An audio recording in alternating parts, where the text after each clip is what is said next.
Hi again, this is Annie Painter with Annie Painter's Art Institute. And finally, I am so pleased to be bringing you some cut paper creation projects that I know your students and family will love. Part A is going to be just a two-dimensional project that I would likely use with early childhood. It's called Fantastic Flower with Real Plant Parts. And Part B will be a more three-dimensional piece I developed for, say, third grade through adult. I'd like to explain more as a teacher now so that you understand how I teach. I expect three things of all my students, whether I'm working as a principal, working as a teacher, or teaching others how to teach. One is that students will be meticulous in their self-management, and that's why we always have the rules of the studio, and I always show my students what that means for each project, because the studio rules are different depending on the project. Secondly, I want no one to feel that their ideas in any way are stifled. So I'm not about doing any sort of cookie cutter projects while we're all making a flower with real plant parts, and while I will demonstrate it, every single flower will be different. And you can see how every one is unique, yet every single one had requirements or criteria for self-management, for the creative idea, and then especially for trying out elements and principles of design. And these are the real kinds of strategies or choices artists make. For example, I will be asking the children to do a flower and inviting them to use elements and principles of design. I'd like them to try symmetry and see where they could use that on their flower. I want to show them that repetition and pattern can be a really exciting way to, say, make petals or make leaves or even roots. And I want them to choose color for mood. There's not going to be any need in this wacky plant for everything to be the right color of the flower. We are so interested in the creative spirit of the child, but in this case, we're combining it with some real science facts the kids often need to know. So let me show you what it would be like if I would be with your children and they would be all around me, whether it's your family or it's your classroom. I would be sitting with them and I would be challenging them, and we would be together doing what I call a design conference, where I demonstrate these criteria and show them what it means to do negative and positive space, to do symmetry, to do repetition, and to create this flower with fantastic real plant parts. Let's begin. 5, 4, 3, 2, 1. This is now the artist's studio, and it is not your kitchen, and it is not your classroom, and you are artists. And I have a wonderful story to tell you. Let's imagine that you and I are wandering around my farm, and we're picking seeds, and we're going to plant some seeds. And we pick these seeds and we save them till the next year. And then you come back out to my farm and we want to plant them. But we forgot to name them. They're all in this envelope together. We have no idea what flower will come from our seed. Let's go ahead and plant it. So we get a pot and we shovel some good potting soil into it. And hold out your hand and I'll give you a seed.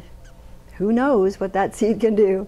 And you'll make a hole, plant your seed, and put some more potting soil on it and pat it down. Let's take that pot, put it in the window in the sun, give it lots and lots of water, and in about 3 days, it just is amazing. That flower grew almost as tall as you. Well, half as tall maybe. And I'm going to challenge you to now make the flower you could imagine. A flower that has never before been seen, but it has all the real plant parts. Now usually on your desk or table, the teacher will have already cut some paper so that you don't have to take giant pieces of paper and start. You can get right to work. I'm using regular construction paper here, not the hand-painted paper. This is beautiful, bright. It's called True Ray, T-R-U-R-A-Y, and I order mine from NASCO, but wherever you can find it, any colored paper will work. Now, because this is such an enormous flower, it has so big it actually hangs off your page, I'm going to suggest you start with the bloom first, and then the roots, and that will cause you to figure out how to fill in the middle, and your flower will end up being very big. Let's start. Let's see, I want the center of my flower. I love the idea of a green center for my flower. Give me some flower shapes in the air, some center shapes. So usually we just take our finger and draw in the air some wacky shape for our flower.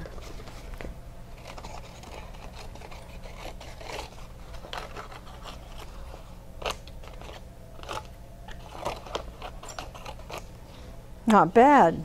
Goes right off the page. And when I glue, be very careful you don't glue it to your table or your desk. Put your glue right on the black paper and press down hard and count to 10. 2, 3, 4, 5, 6, 7, 8, 9, 10. I'll just be laying mine out now so we don't need to count to 10 for every single thing, but that's what you'll do. Let's see for petals. Don't you think orange would be great with green? Yeah, I think so too.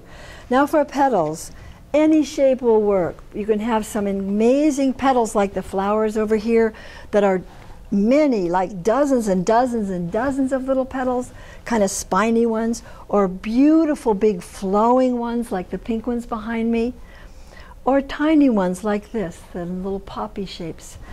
I think I'll just invent some petal shapes. And you can just watch me figure out where they go. They should probably go here. Look what happened. Negative space. I have another petal I can use. I don't need to throw that away. I might round it off a little bit. And I have a terrific petal that can go right there. So I'm going to keep doing petals. Some little ones maybe.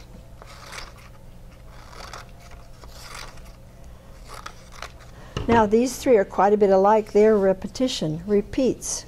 So 1, 2, and 3.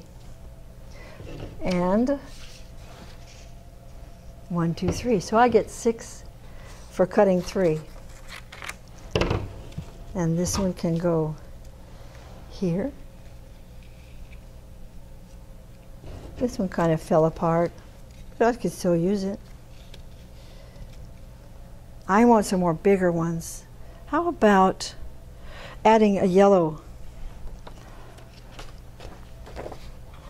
And if your scissors are long enough and big enough and you want to try, you could maybe cut 2 or 3 at once. That would be okay too.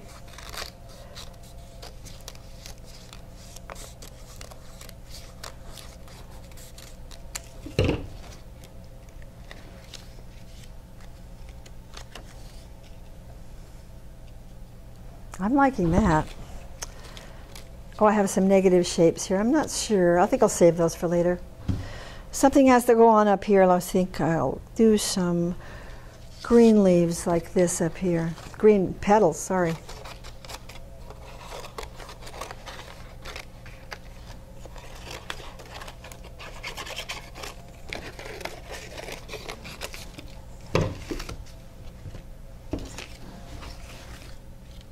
Yes, I definitely wanted to use this too.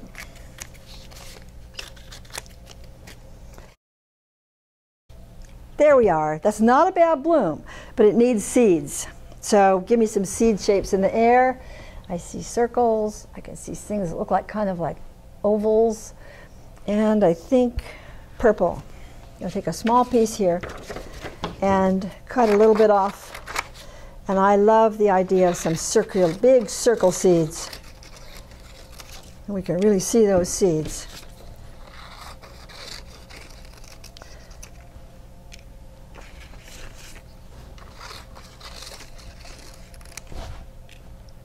Excellent. So now it's time for roots. And with roots, I'd like to show you how to use symmetry to make some gorgeous roots. I am going to fold the paper in half, lengthwise. These will be nice and long and they'll hang right off the bottom. And give me some root shapes in the air. I think they could be really wiggly and go way down and up again and down and up, or they could be zigzaggy. Excellent roots. And I'm going to keep the fold on this side and make the roots come down and up and down and up. Let's see if I can do that. Down, way down. And up again. And of course, if you don't want to use symmetry for the roots, you can just make strips and put single strips down. It just doesn't matter a bit, but I have an idea that's going to be great with this, I think, I hope. It might be that the negative shape can be the roots as well. We'll see. I think so. I just love symmetry. All right.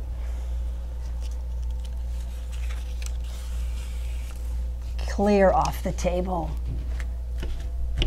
But look, but wait, there's more.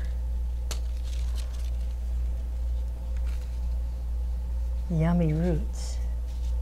Excellent roots. Now what's missing is a great stem, and I've got a wonderful place here to put that stem.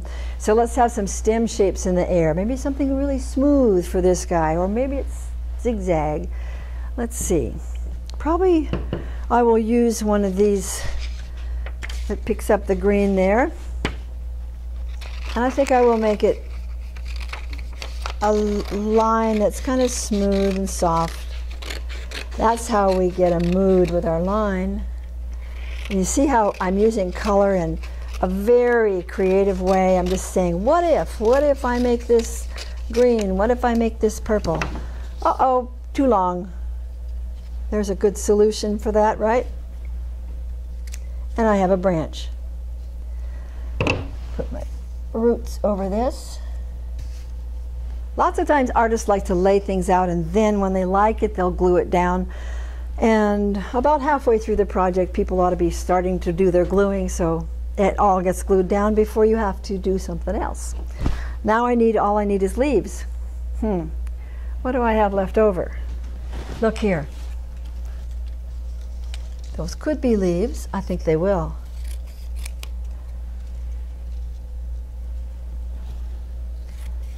Now you see that's a great way to use the negative space from the positive petal.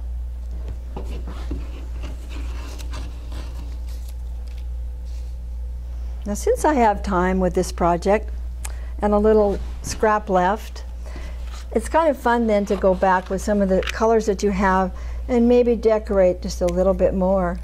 So your flower is amazing, like no flower ever before seen.